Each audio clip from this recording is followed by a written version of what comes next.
The Ghana Police Service has arrested Samuel Obeng Achimpong, the man featured in a viral video administering a substance suspected to be a cigarette to a child. The arrest was made on November 22, 2025 through an intelligence-led operation. During interrogation, the suspect admitted to the offense, revealing that the incident took place approximately 5 years ago. Samuel Obeng Achimpong remains in police custody, assisting with the ongoing investigation, and will be brought before the court to face charges. The Ghana Police Service reiterated its commitment to protecting children from harm, cautioning the public against actions that endanger minors. Authorities emphasized that perpetrators who expose children to danger will be thoroughly investigated and brought to justice. Ghana is bracing for thunderstorms and heavy rain today as a band of rain-bearing clouds over southern Benin moves westward into the country. The Ghana Meteorological Agency has indicated that these clouds are expected to affect several coastal and inland areas from the morning through the afternoon, bringing varying intensities of rainfall and thunderstorms. The southern parts of the country, including Accra, Aflao, Kasoa, Cape Coast, Takoradi, Axim, Ho, Koforidua, Akim Oda, Kumasi, Obwesai and Tarkwa, are likely to experience cloudy skies, with localized thunderstorms or showers developing as the day progresses. Coastal areas, in particular, may see intermittent heavy rainfall, while some inland locations could experience sporadic thunderstorms.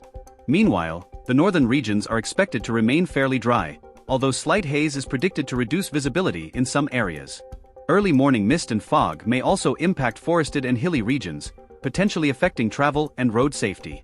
The Meteorological Agency has also forecasted relatively cool night temperatures in the upper regions, providing some relief amid the generally warm conditions of the day. The state of the sea is calm. However, residents are advised to exercise caution, particularly in areas prone to flooding, and to avoid unnecessary travel during periods of heavy rain or thunderstorms. Dr. Callistus Mahama, in a gesture of solidarity and compassion, President John Dramani Mahama visited Salaga to commiserate with his executive secretary, Dr. Callistus Mahama, and his family following the recent passing of their mother. The visit underscored the deep respect and strong working relationship within the presidency, highlighting a shared sense of loss across the administration. Joining in the expression of sympathy, the Honorable Haruna Idrisu also offered his heartfelt condolences, providing comfort and support to Dr. Mahama and his family during this difficult time. The president was also accompanied by his wife, Lord Dinah, and his brother, Ibrahim Mahama. The presidency prays that the gentle soul of their dear mother rests in perfect peace. Madam Salome Afishat Mahama passed away some weeks ago after a brief illness. Togo is taking another step in its push to modernize public services. The Ministry of Justice and Human Rights has opened several sensitive procedures to online access, breaking with the long-standing requirement of in-person appointments. People can now submit requests for renunciation of Togolese nationality, reintegration, or changes of surname or matronym directly through the national portal. Moving these procedures online is meant to simplify the process, shorten delays, and ease the load on administrative offices. This update adds to the growing list of services already available on the country's digital platform for public formalities. It fits into the government's broader plan to speed up the digital transformation of the state and give citizens a smoother, faster, and more accessible way to handle their administrative needs. A group of young Togolese who recently completed training in Israel through Mashav, the country's international cooperation agency, will host an experience sharing session on December 20th. The meeting is meant to pass on the skills they gained abroad and help build a new generation of agricultural entrepreneurs. An agripreneur is someone who brings innovation into farming, through technology, new business models, or advanced production methods. Mashav, founded in 1958, is Israel's official cooperation program. It trains thousands of professionals each year in areas like agriculture, irrigation, water management, health, and tech innovation. Its goal is to spread Israeli expertise, especially in precision irrigation and farming techniques designed for dry climates. Israel's ability to develop a strong agricultural system despite harsh conditions makes its model especially valuable. Over the past 3 years, nearly 200 young Togolese have taken part in these programs, and about half of them have just returned home. Their upcoming workshop will cover key themes for modernizing Togo's agriculture: smarter water use, irrigation systems, targeted fertilization, crop adaptation based on plant needs, and best practices for harvesting, sorting, and storage. Two-time world champion Anthony Joshua and YouTuber-turned-boxer Jake Paul have promised knockouts in their highly anticipated £100 million 8-round heavyweight bout set for December 19th at Miami's Kaseya Center, streamed live on Netflix. Joshua, returning after a knockout loss to Daniel Dubois, fiercely declared he'll break Paul's face and body, stomping all over him.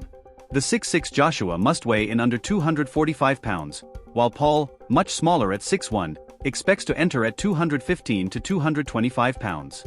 Paul, with a 12-1 record, called Joshua one of the best heavyweights ever and said he's willing to die in the ring to win, promising to avoid Joshua's power for 8 rounds. The rules prohibit post-weigh-in rehydration. Both fighters downplayed criticism over the matchup, focusing on their determination and huge payday. Joshua is now training with Oleksandr Usyk's team, having split from his former coach. Paul, meanwhile, aims to knock out Joshua and challenge Tyson Fury next. Matchroom Boxing's Eddie Hearn confirmed major plans for 2026 following the Miami fight. A petrol tanker explosion in the Ozubulu area of Anambra State claimed 1 life and destroyed at least 6 shops late Friday, November 21, 2025. The incident occurred after the tanker collided with a car and a tricycle, sparking a massive fire that quickly spread to nearby shops along Udoji Road. Eyewitnesses reported that the explosion caused immediate panic and that fire engulfed the area before firefighters arrived. Some tricycle passengers sustained severe burns and were rushed to hospital. The prompt response of Anambra State Fire Service, with 3 trucks on site, was credited with preventing further loss and damage.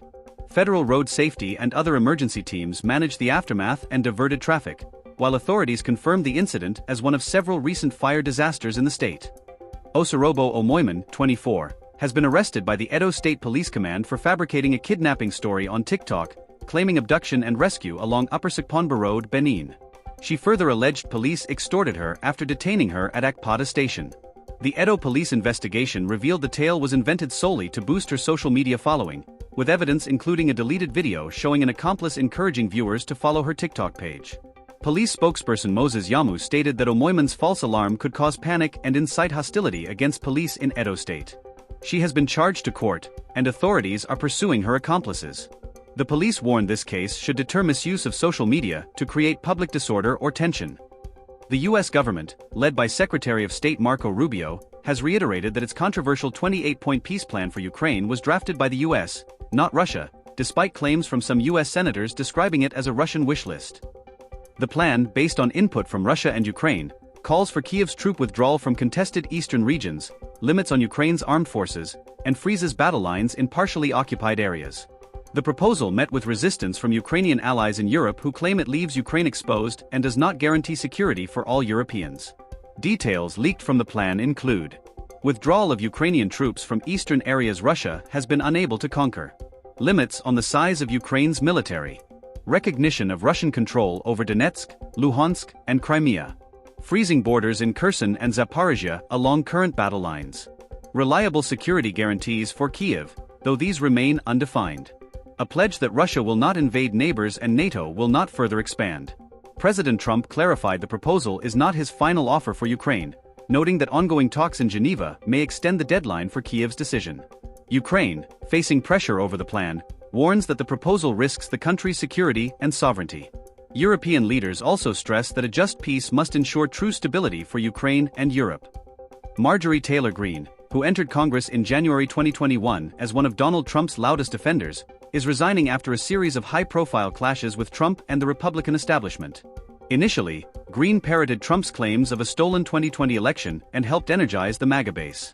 Her break from Trump escalated over his handling of files related to Jeffrey Epstein, government shutdown policies, and his focus on foreign affairs over domestic issues. Greene publicly condemned Trump for not ordering a full release of Epstein case files and sided with Democrats on healthcare subsidies, criticizing Republican leadership for ignoring economic and affordability issues. Greene insisted she still supported Trump, but began openly disagreeing with his policies, emphasizing an America First focus over foreign priorities. After Trump and his base pressured her out, Greene resigned with sharp words about the party being overtaken by neocons, big pharma, big tech, and the military-industrial war complex. At least 90 people have died and another 12 are missing after days of heavy rain in Vietnam led to flooding and landslides. The Vietnamese government says 186,000 homes have been damaged across the country, with more than 3 million livestock swept away. Officials estimate there has been hundreds of millions of pounds worth of damage. The mountainous province of Dak Lak has been severely impacted, recording more than 60 deaths since November 16, according to news agency AFP. The floods are the latest extreme weather event to hit Vietnam in recent months, after typhoons Kalmiji and Boiloy hit the country within weeks of each other. Some 258,000 people were without power on Sunday morning and sections of major motorways and train tracks were blocked, officials said. Military and police resources have been mobilized to assist in the hardest-hit areas.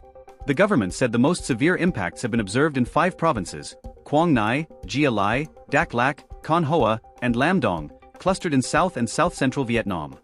Despite a narrow quarter-final loss to Italy that eliminated them from the World Cup, Stallions coach Oscar Barrow expressed immense pride in his young team.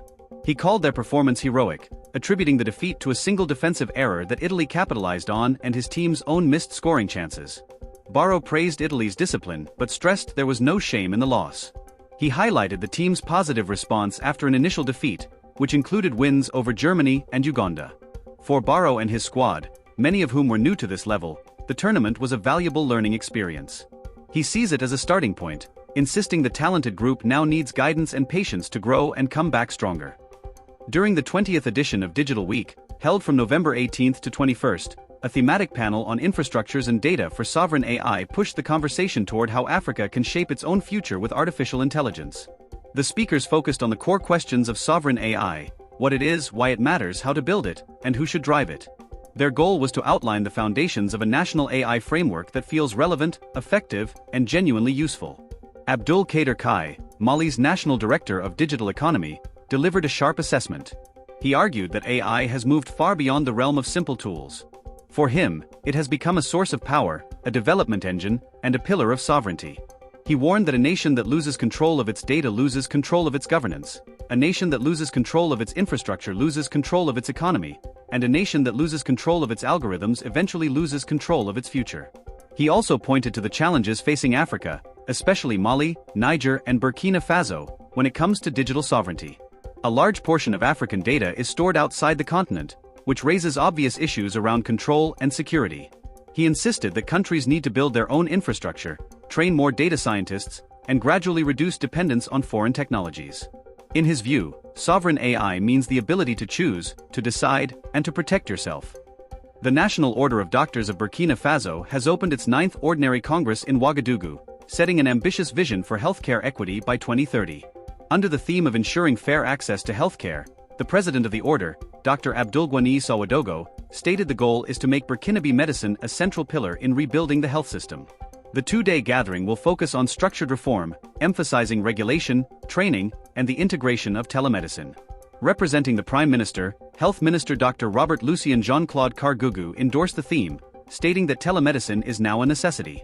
The government reaffirmed its commitment to improving medical employment and working conditions, and pledged to integrate the Congress's conclusions into national health strategy.